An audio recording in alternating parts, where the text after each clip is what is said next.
So again, just to welcome everybody to the workshop for today. We're talking about the tax dodging strategies of multinationals.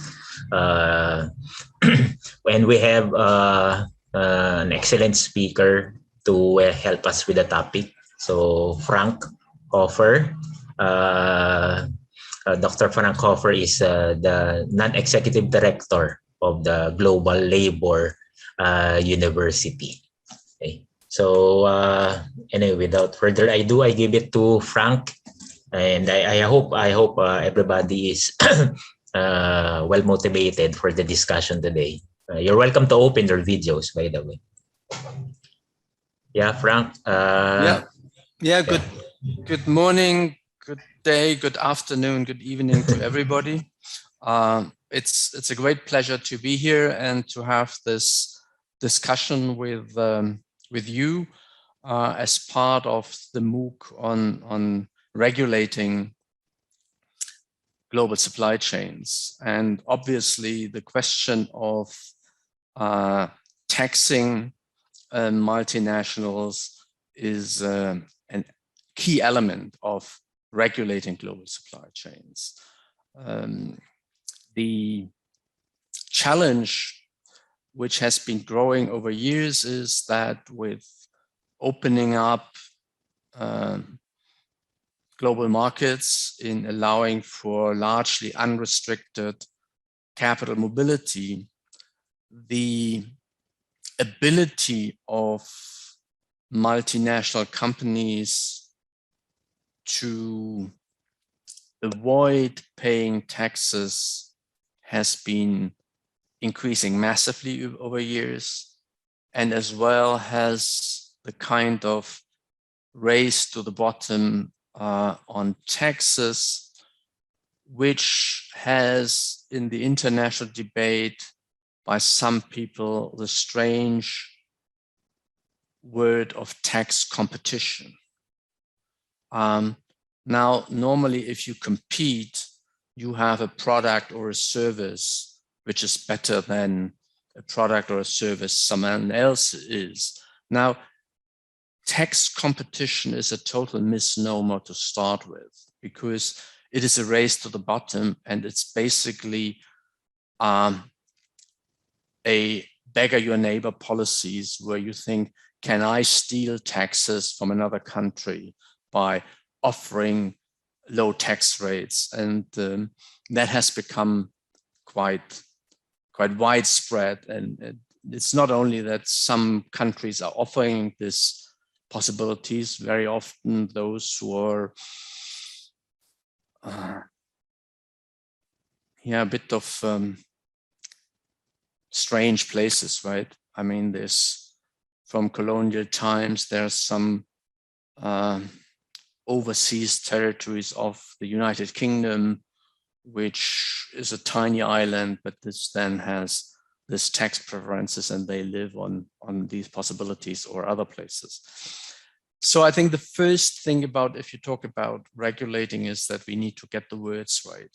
So it's not about tax competition. It's not about also overtaxing anybody. It's about making sure that people pay, when companies pay their fair share.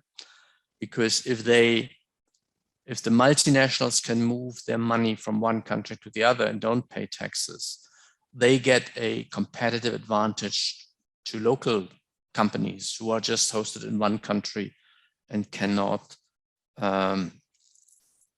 move their profits or their income or the business to other places.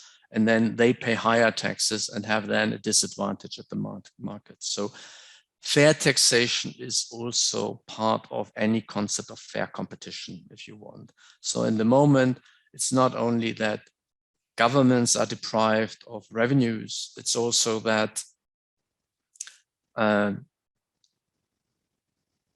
multinationals gain an unfair competitive advantage because they pay fewer taxes than others.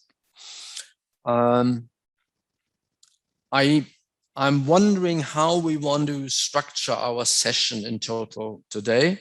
I mean, there are different options. I can go on talking, but for me, sometimes it's easier to get some comments, questions, and answering to that, because then I know I'm not telling you things you have already read or you have already looked at, and we are doing just a repetition. I mean, the advantage of having this group is that we can discuss certain issues. So I'm a bit in your hands, but my preference would be that you raise some questions and concerns you came along when you had watched the videos, read some of the papers, and then we can discuss them instead of me repeating what basically is also in the reading you had an opportunity to look at. So is it okay if I ask either Benjamin or some of you whether you have certain questions and we engage in a bit of a debate? Yeah, maybe I can ask the group if anybody has any questions at the moment. Yeah, Luis raised his hand, and then next would be Ian. So yeah, Luis. Thank you, Benji. Good morning, good afternoon, everyone. I have thank you, Dr. Frank Hoffer, for this opportunity to talk about this important topic. I want to mention two topics that I think are connected with this topic, at least from the global south. Now, the first is about the corruption. Now, this tax raised to the bottom, it's always a design, and also in this the application, no, has a lot of connection with the corruption government. Now, in my country, in Peru, we had that experience in the last at least 20 years. That was clear, no, with the mining companies. So how unions can address that in this context, no, of the tax avoidance.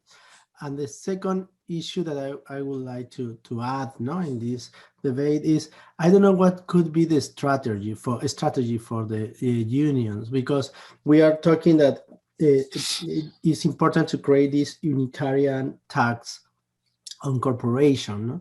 But right now, I don't know if just a government, like for example in my country, no, in Peru, Bolivia, they have enough power to establish that, start with that process with a multinational corporation, or is maybe could be a good strategy to start doing that in a regional level. No, for example, now there is a place, actually there was a meeting yesterday in the Community of Latin American and Caribbean States. This is a new regional integration space in Latin America. It's very progressive, no?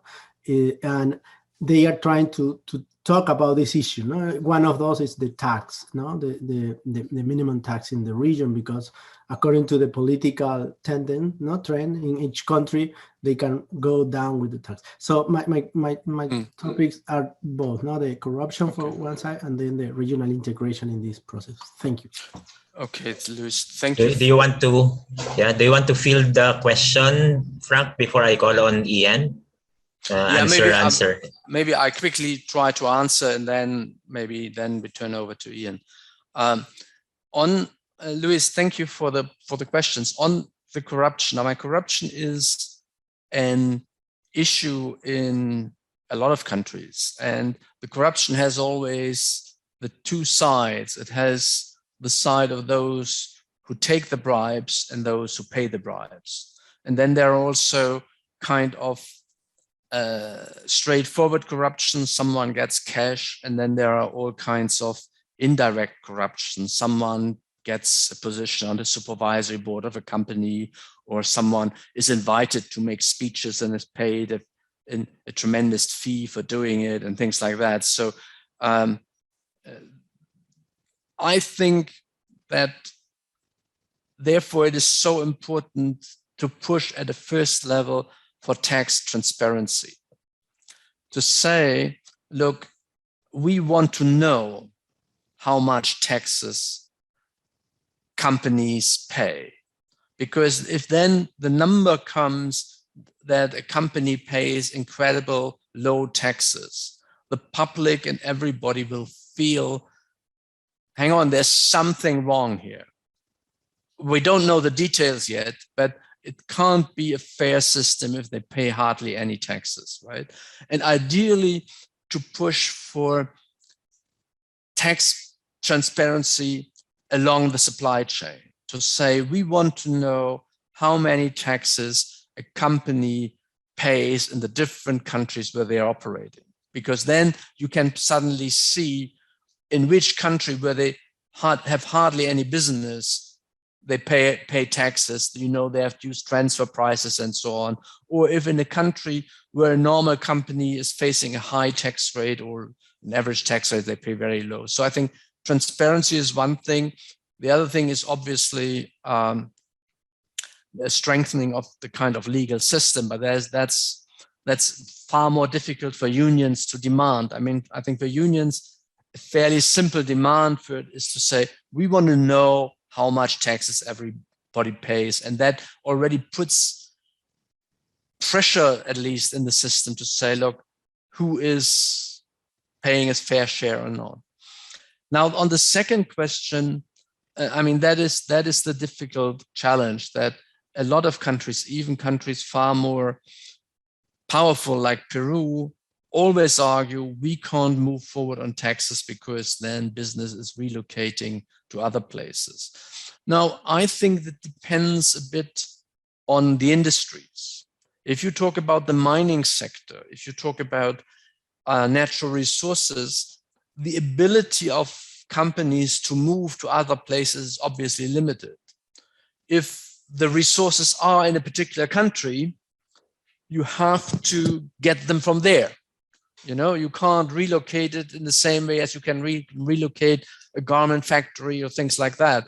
So I would think a country has a bit more scope to tax natural resources or commodities, mining, than other industries. On the other hand, clearly any strategies to get a internationally coordinated approach is desirable, and therefore there are few initiatives recently which are a bit encouraging. So at least the European Union adopted a law to ensure that companies who have business and headquarters in the EU need to report how many taxes they are paying in different places. And then there was the OECD, G20, G7 initiative to set a floor on taxation, a minimum floor of 15%, which the problem, the idea I think is very good. The problem there is that the floor might be too low in really achieving the higher level of taxation, in particular in developing countries which rely a bit more than others on taxing corporations. But I would agree with you that international coordination is something, and we probably as unions also have to say, look, it has to be discussed in an inclusive forum as possible, so that we're not talking just about the club of the rich, like the OECD or the big players like G20, but that we say basically it needs to bring in somehow UN structures or something similar where you get everybody on board.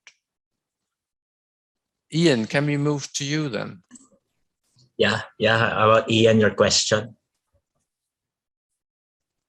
Some of it is basically along the lines of what Louise had actually mentioned.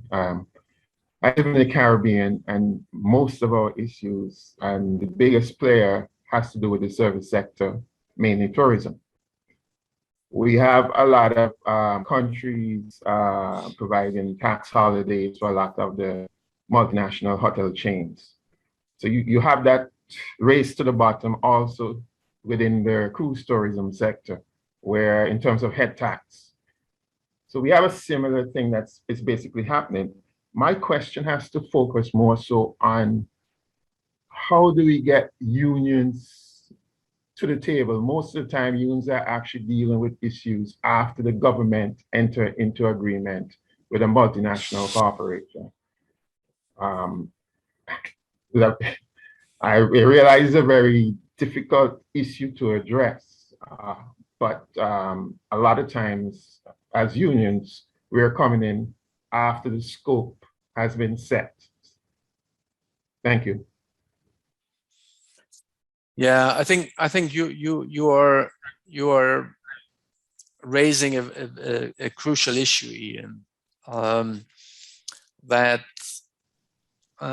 very often trade unions are built, organized about workplace issues, about collective bargaining, about trying to solve health and safety issues or creation of jobs, and they're not into the kind of macro issues of policies, be it macroeconomic policies, be it taxation, exchange rate, and so on. But the problem is these macro factors have a massive impact on your conditions. If hotels operate in a way that they say, oh, we don't have any profits, the profits are, I don't know, on the Cayman Islands or whatever, wherever you are being, then it also reduces your scope for collective bargaining for wages, because they give the impression that they are not very profitable. It's my feeling that trade unions have to see themselves as part of broader alliances in society if you want to achieve change. So it is a political question, it's a civil society question, it's basically to say, look, what is our agenda from a, let's say, from a progressive alliance, how we deal with this? And we can mobilize, we can talk to our members, we can also say in elections it's important to push for these issues. We can put forward political demands, we can ask other groups how they want to join in this. So I think the answer for fairer taxation is not found through the traditional elements of trade unions like collective bargaining and so on, but by seeing trade unions also as a partner in a broader progressive alliance, which could be political parties, NGOs, trade unions, and so on, and say, look, we want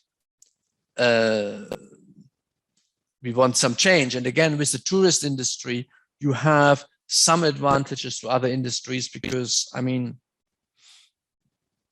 the sunny islands are in the Caribbean. They are not somewhere else. So people want to come there. So you might have more possibilities to say, if you want to run a hotel here, that's what we demand, that our local people can benefit from it, and that fair taxes are paid, because you also want us to provide an infrastructure that these hotels can operate, and the society needs some taxation for that. But I think it is also something trade unions are sometimes reluctant to do, because they say, look, as a trade union, we are a broad church. We want to organize all workers, and we don't want to take a political stance. And I think there's a good point not to take a party policy stance, but on certain politics, on certain policies, I think unions have to have a wider agenda they want to push forward if you really want to tackle the taxation issue. Yeah, I guess that's a good point, Frank, that if unions will start tackling issues like taxation, they have to identify, reimagine their purpose, right? Yeah.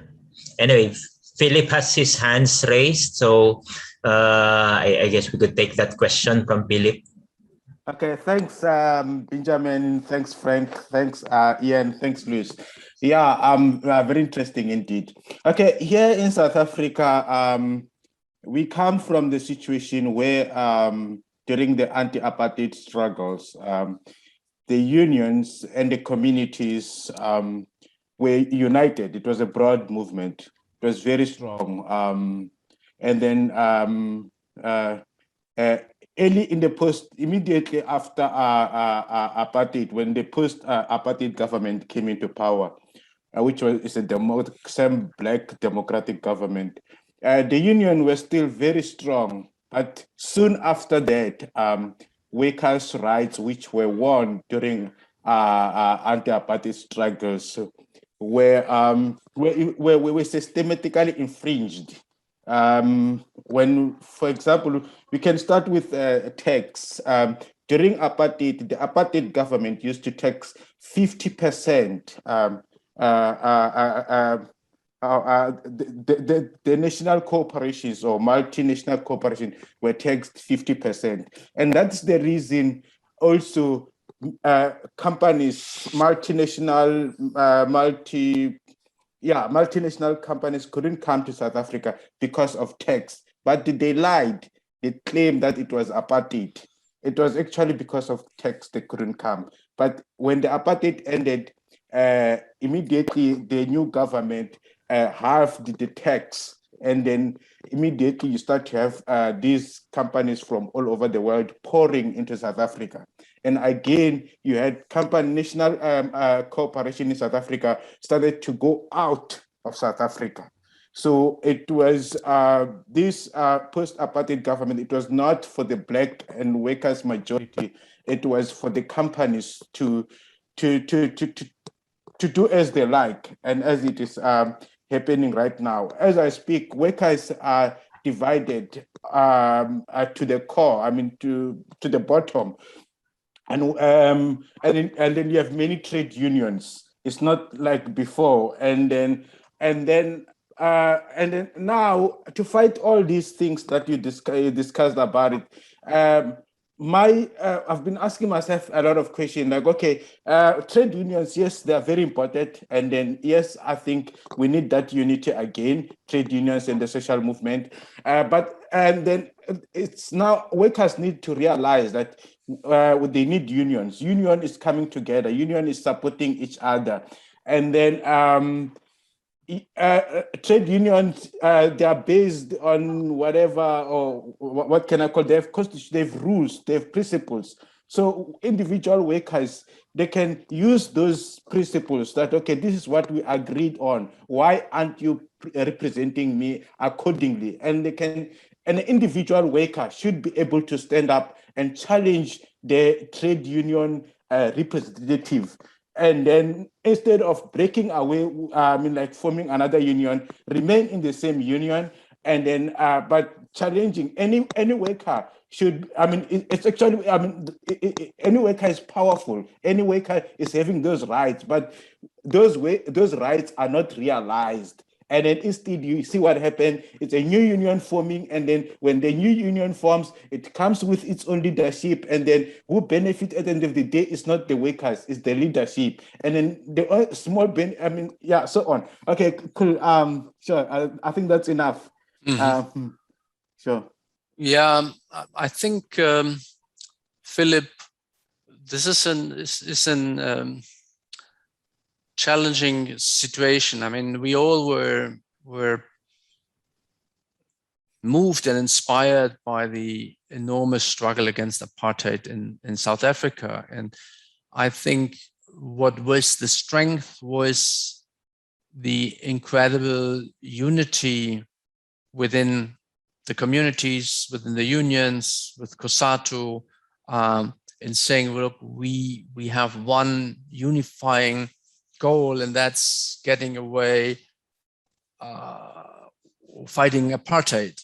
But then it was probably inevitable that when that fight was won, that the contradictions within the movement also come to a surface, that you, at the same time, while you were unified in fighting apartheid, there were quite different interests on a lot of other issues, right? Including economic policy, including ownership, including taxes, and so on. And the difficulty, as I understand it, for the trade union movement was that the trade unions wanted to keep the unity in your alliance with the ANC, and therefore they were going along with an economic policy in the 90s, which was very much inspired by the global economic thinking in the 19s, which thought that if you liberalize markets, if you lower taxes, you create incentives to invest, and you trigger an economic boom. Now, by now, we know that it's not tax reduction which by itself creates investment. Investment depends on a lot of factors. It's whether you have an educated workforce, whether you have regular electricity, whether you have streets and roads which you can use, whether you have law enforcement and a limit, and at least some limits on corruption. And so there are lots of factors. And if you deprive a society of the tax revenues, the same society which offers you low taxes cannot offer you the other things which for sustainable investment you need. But in the 90s, there was a very simplistic talk. I mean, the so-called Soviet bloc had collapsed, and everybody was saying, okay, let's trust the market, and the market will deliver for us. And the problem for the union movement in a country like South Africa was that it were your own comrades in the ANC who then said, look, this is the political way we want to go, and you follow, but then you have difficulties to deliver for your members. And so I would think that a key challenge there is again, that trade unions need to have their own economic theory, or they have to be familiar with economic theory and thinking, and what's the right economic policies, and why are we this, and what is a policy which generates not only jobs, but good jobs and investment and so on. And that taxation is an indispensable part of that, and that you cannot rely on, let's say, what we have learned is that multinationals will take all benefits they can get, tax benefits, reduction, and so on, but they will not see this as an obligation to invest in a country. They might well use this to pay higher dividends to their stakeholders or shareholders, and the money goes there. And that the linkage is not as simple as we thought at some time, that high profits means high investment means good jobs and economic growth, but we have unfortunately seen that it goes a bit different. And therefore, I think we also have to deal with the myth, which is there, that if you lower taxes, you will have dynamic economic development, because we have seen that it's not the low tax countries which are performing best, but those who have all the kinds of ingredients of investment together. Yeah, so I guess that ties up with the earlier question of Ian, right? Philip's question, and then Ian's point earlier that actually unions do have to think broader than what they have usually done, so like limited to the issues about working conditions or collective bargaining, what we sometimes call the four corners of the enterprise or the company, right? We have to think broader at the level of the society, at the level of macro, so not just taxation, but employment policies or macroeconomic models, or even the issue of development, right? What is national development, and should the union movement have a position on those issues? Anyway, so that's a interesting conversation about that, going even beyond taxation, right? But still very much related. Any questions from the room to Frank? If not, while others are perhaps still thinking, I have just this short question, Frank. In the video lecture you mentioned, I think you even mentioned it twice, this United Nations high-level panel on international financial accountability, transparency, and integrity. It was mentioned there as the FACTI panel. So can you just give us a short what is that, and would it be useful for us to get to know, be familiar with the findings and recommendations of the FACTI panel? Well, I mean, what the United Nations or the ILO, or sometimes also the WHO and health or so tend to do is they want to create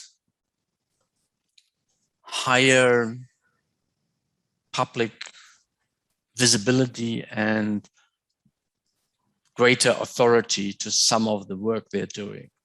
So that's when they are creating this kind of international commissions like FACTI. So they are bringing together, in that case, I think it's 12 or 15 well-known people, ministers for development cooperation, scientists, activists, and said, look, you are a group of experts, and can you advise us? Now, in reality, the office of the organization, the United Nations or others, do a lot of the, let's say, the groundwork of research analysis, how many taxes are paid, who is accountable, what's the transparency.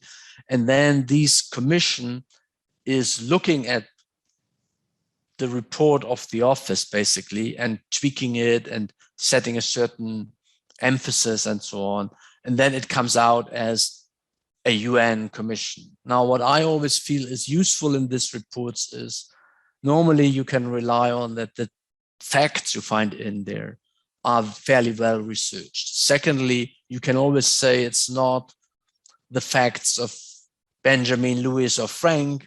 It is a world recognized commission which brought together this fact. So it has certain authority. And because the composition is from all parts of the world, you also can be sure that a bit the view of rich countries, of developing nations, of poor countries is somehow reflected in the discussion. But all these commissions are more instruments to influence the discourse than groups which really decide policies. Because the policies are then decided either within the UN General Assembly or by the ILO through the International Labour Conference or in G20 meetings by heads of states and so on. So it's very valuable as a source of information. It's valuable for, let's say, saying, look, these are the facts, but it's not that these commissions have the power to implement policies. I think that's, we always, and sometimes they are a bit oversold on that end. The people say, oh, this commission said it, now it should happen. It only happens if really you get powerful governments behind it. Yeah, thanks, Frank, for that. I suppose I mentioned it twice because I was referring to the facts they are gathering and what they're proposing. Yeah. So I guess it's good at least for the knowledge building, right, about the issue of taxation. Yeah. But probably not in terms of actually public pressure, right, pushing for tax justice itself. And it's also very often important for trade unions. If you as a trade union say, we as trade unions demand something, right, then people very often say, yeah, but you are a special interest groups, you know, it's clear that this comes from the unions. But if you can back this up by saying, look, these are findings by the United Nations Commission or by a World Bank Commission or others, or by some group of academics, it can help you to overcome those who are skeptical if it comes just from trade unions, if you can back this up with a broader knowledge base, I think. Yeah. So again, just anybody from the room might have a question to Frank.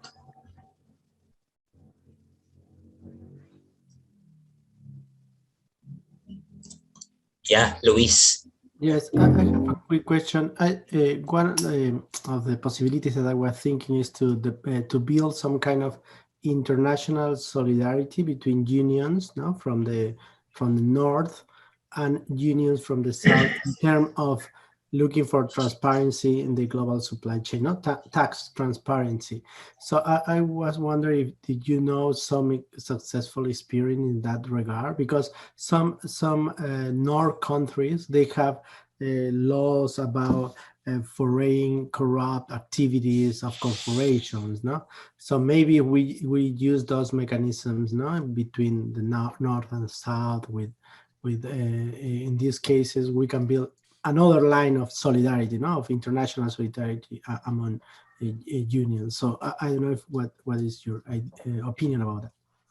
Well, on the level of opinion, I fully agree with you. I would say the more we can build this kind of horizontal links between trade unionists from different countries, the better, and the more we can exchange experiences. The challenge is that on a lot of issues, trade unions know far less about global supply chains than they should know. Right? It's quite often very difficult for workers. Let's say, take Ian's example of a hotel somewhere. I mean, what is the hotel management structure? Who is the owner? Where go the profits? How is it shared, and so on? And we need more. Also, I think, work together to collect basically basic information. Then there is sometimes also the problem that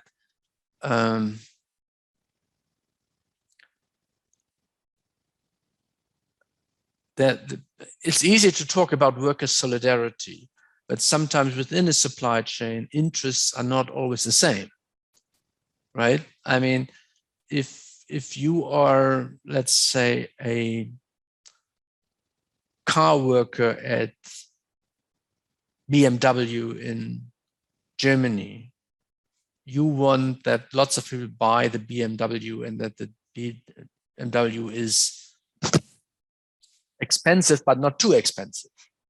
And for that, you might want to say it's important that the batteries for the cars are not too expensive. And if you can get the raw material for the batteries in Congo very cheap, you might think this is good for the competitiveness of our company. And if we say in solidarity with the workers in Congo, they should be paid more, what does that mean for my job, right? So it requires also this kind of discussions among trade unions as a first point to say, look, we cannot allow that we are put against each other that way. But we have to say, look, the price of the product has to be a price that everybody can get a fair wage, and not like the companies want to do to play against each other. And this, again, information sharing is the first step for that, what you were saying, Luis, that we know what's happening, and that we also say we think companies should be paying fair taxes. And if taxes means fewer profits, then first of all, in our view, it means less dividends or less speculative wins for shareholder prices, less money for share buybacks and these kind of things, because those who produce should have a fair wage. And then you can also try to build certain, or you can use certain instruments for cooperation. I mean, I think we might want to look at it. It's not directly related to taxes, but it comes into my mind in this moment that Germany, for example, adopted 2 months ago a new supply chain law, which says German companies have to respect in their entire supply chain basic human rights, freedom of association, no child labor, no forced labor, and adequate wage and things like that. Now, so for the first time, we have a law where a company can be penalized in Germany for doing something wrong in Peru or somewhere else. And that offers an opportunity that you move one step beyond information exchange and you say, okay, let's gather information and say, look, there's a German law. This is what you have to do. We work with the German trade unions as unions in Peru. We know, I don't know which German multinationals are active in Peru, but I suppose some of the car factories are there, some of the chemical factories are there, and so on. We look in Peru, what are our problems with this company, and can we use that leverage we have through this law in Germany to create some leverage there, and can we create some context and information. And if you start doing this, then you might also be able to work in other areas which are not directly related to this law, but on issues like, paying their fair taxes, or what kind of transfer pricing is there, and so on. So you build some trust among the unions around countries on certain issues, and building on that, you can relate to other topics. Yeah, I'll make a note of that, Frank, because there's certain German companies here in the Philippines. So yeah, maybe that could be put to some use. Yeah. Before I call on Philip, just want to, this is something related to what Luis has said. So if you just give me a moment, Philip, can you cite, Frank, like concrete experiences of unions being involved in tax justice campaigns or issues? Like, I don't know if it's a good term, best practices where unions got really involved in tax justice issues? Well, I think some of the global unions are quite driving forces in this, like Public Service International has been a very strong player in the tax justice network, which is a global alliance of NGOs, trade unions, and so on, to demand fairer taxations. And obviously, for a public sector union, there is the immediate link that if governments don't have revenues, you can't have quality public services. You can neither serve the public, nor can you pay the people properly. The other thing is that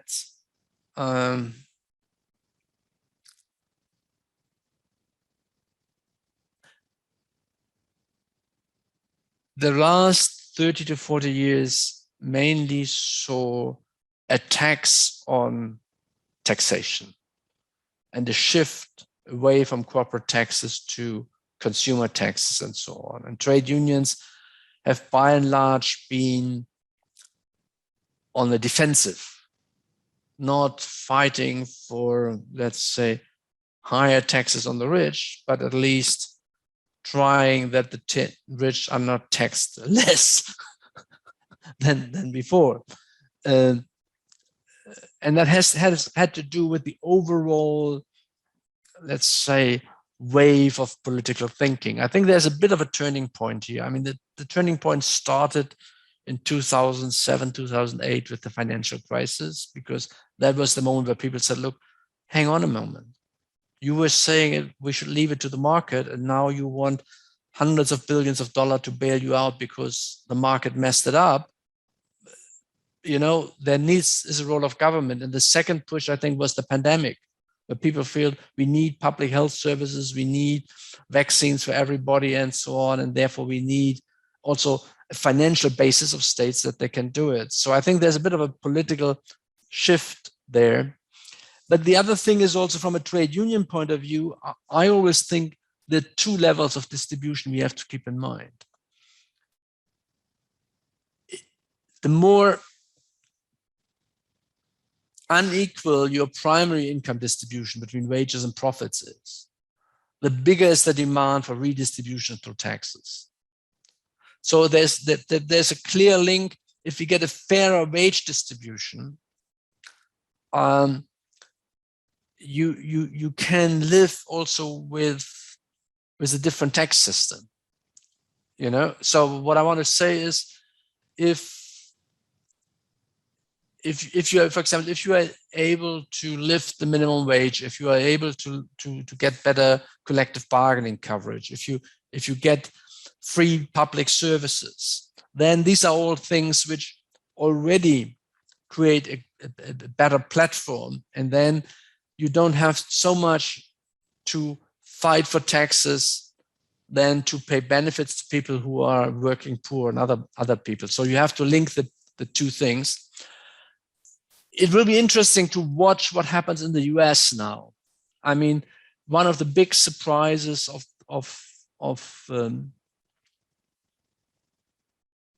Joe Biden has been that he has been elected as a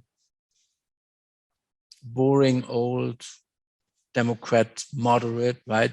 So we didn't expect anything from Joe Biden, I think, so in change, but he has been championing quite massive changes. And I think there's also a good lesson what he's suggesting on tax campaign, because he puts the emphasis not on raising the tax rates, which always looks good for everybody. Okay, you are now paying not 40%, but 45% or 50% taxes.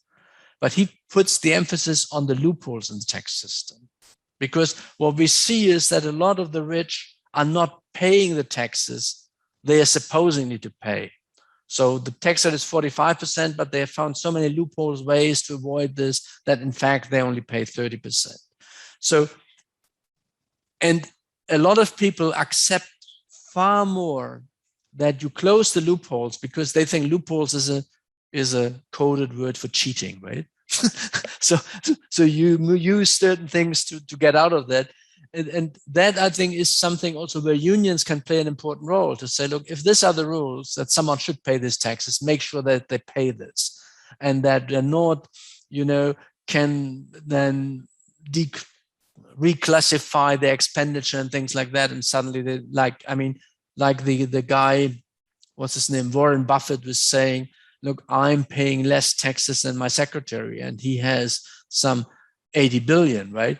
That can't be true, it can't be fair. And therefore, I think if you ask me, Benjamin, about good strategies, my feeling is that it's easier to mobilize as a first step that everybody is at least taxed according to the rules which are there, which would already put up tax revenues quite substantially, Or if you have a country like India, where 30 million people pay income tax.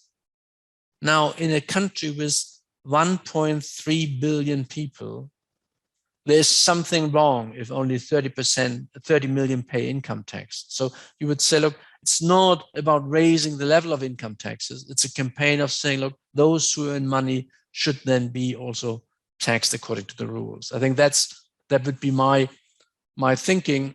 The other thing is, what we know is never waste the crisis. I mean, it's crisis moments where you can push for change.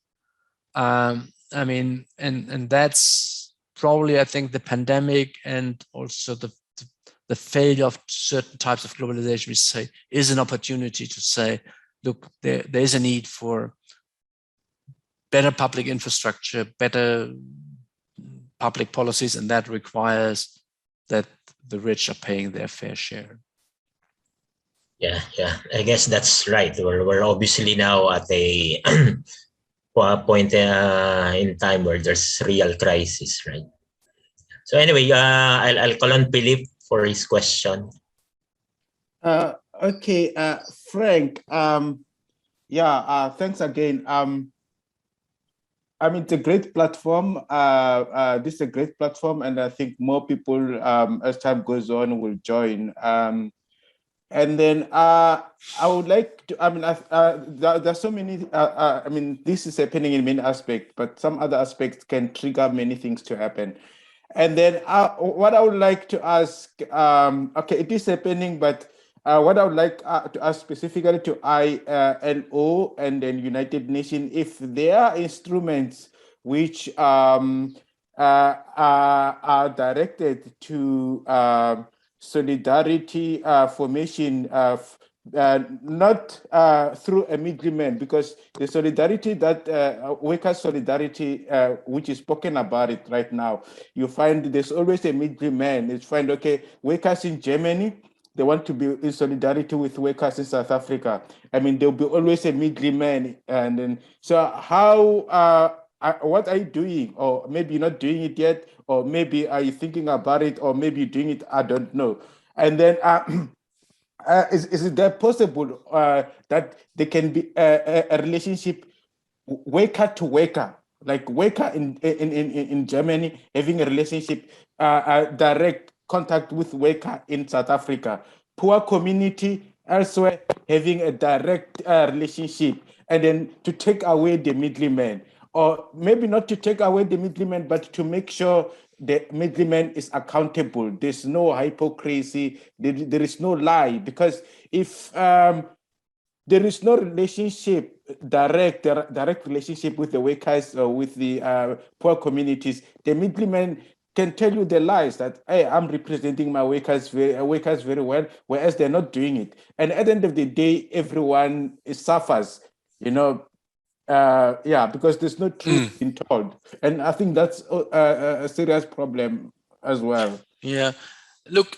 I mean, we are actually doing for years the Global Labor University because we strongly believe in direct contacts between workers around the world. And I mean, this kind of Zoom conferences it's nicer to meet, to have a chat, to have a beer together. But I mean, this Zoom conferences are in a way also a great opportunity that you can link people easily and discuss things, and people can pick up among each other. This is an interesting idea. And in a way, you are cutting out what you are saying, the middleman. On the other hand,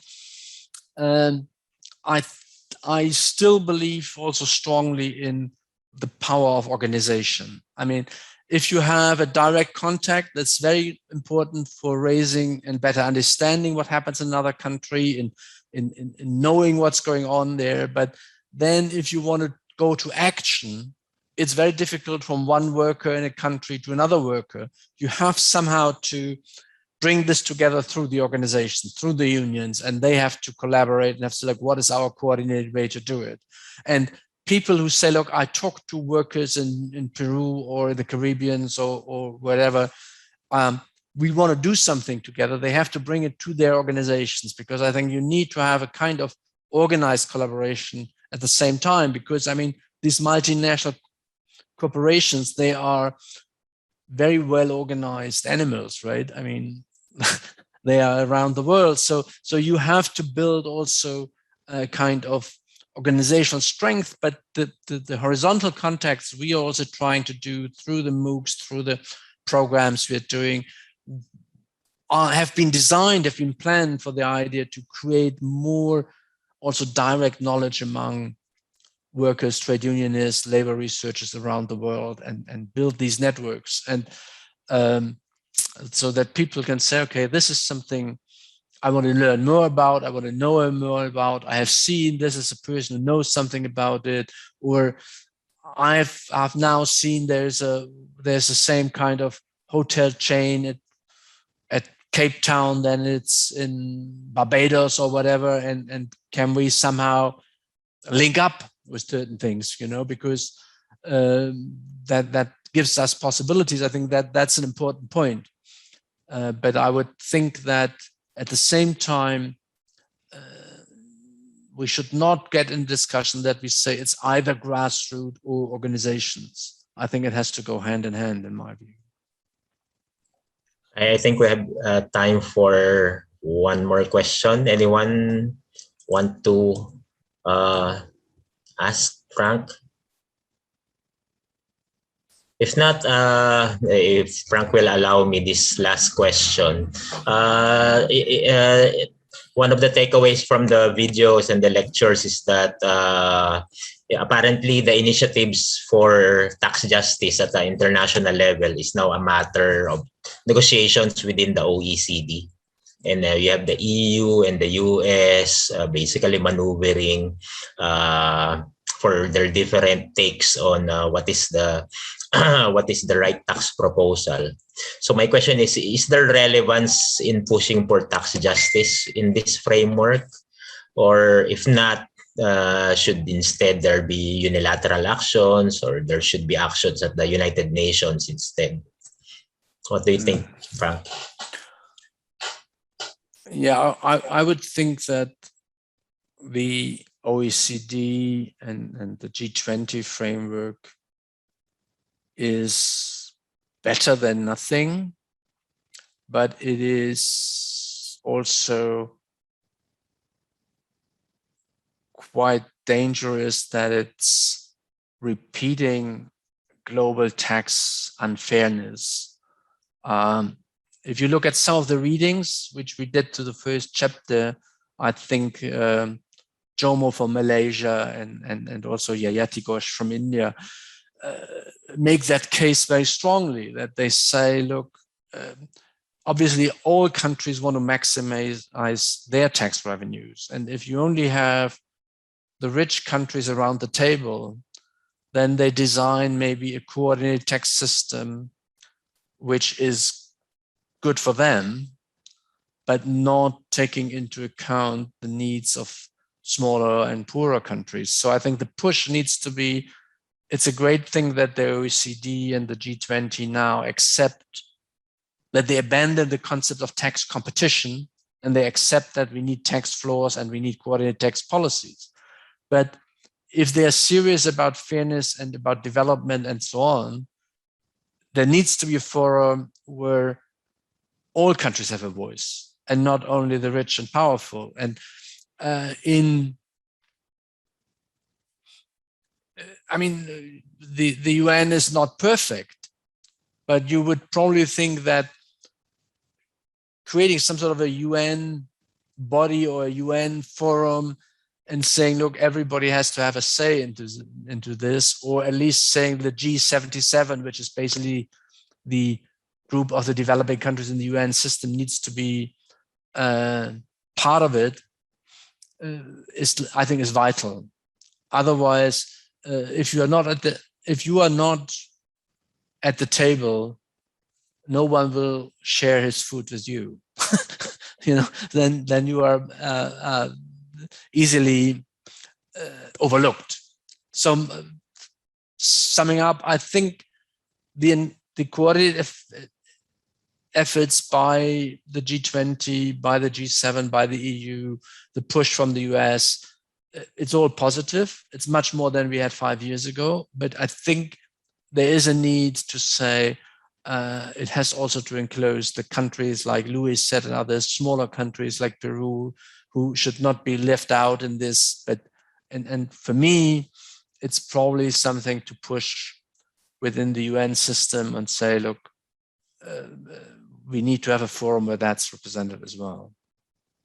So I guess we should recognize the advances that have been made, and then we just keep on pushing a bit more, right? Yeah, I think it's not just a bit. I think we have to push quite a lot. We push more. Yeah. So anyway, Philip said, thanks very much, everyone. I really learned a lot and will share it in many ways. I guess that's the spirit everyone has, right? So it's now 9:01, so I shouldn't take too much of everybody's time. Thank you, Frank, of course, for taking time, and of course, everybody else for your questions, insights, and the discussion we had for today. There's another workshop for tomorrow. It's scheduled at 10 a.m. It will be about taxing concrete proposals on how to tax multinational corporations, including the big tech giants, right? So hope to see you. Hope to see you too tomorrow. Okay. Yeah. Thanks for the discussion. Take care and stay safe and healthy. Bye-bye.